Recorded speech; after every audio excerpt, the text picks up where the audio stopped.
Hi again, Bob Forche here, Supply Chain Pro to Know, and today I thought I would talk a little bit more about S&OP, and we talk about sales and operations planning, and I've already mentioned a few of the things that are important about strategy, but today I want to talk a little bit about if we think about what are the milestones or the topics that we want to make sure we touch on. In a nutshell, we need to focus on opportunities, gaps, changes, risks, and anything that would be more of a short to midterm kind of initiative kind of activity. So things for process improvement or customer satisfaction objectives. So when we look at this from that framework, we're going to check the boxes, really go through all these things. What are the opportunities we need to think about?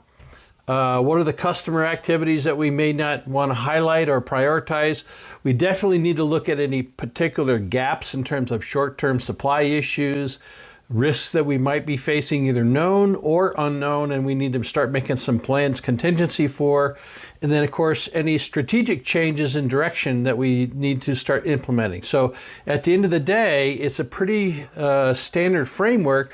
There's always a lot of detail that comes up inside of that. And of course, at the end of this conversation, everybody's on one single plan of record, and we have to make sure we overcome the silo orientation that many businesses might have to deal with. And, focusing on how we get everybody on the same page is going to be very powerful. That allows us to be proactive and implement the needed actions that are going to help us get to those goals. Some people say, well, we don't need more meetings. And I'm going to say, actually, you're doing the meetings whether you realize it or not. The question is, are you reactive or proactive? So if we take the approach of having a proactive plan, being very intentional about that, we're much more likely to get the results we want. If we are skipping some of these steps, or we're not having the preparation that we need, and we're not being productive about it, then we become reactive by definition. And when that happens, it always costs us more money. We miss opportunities. We're not fully prepared, or the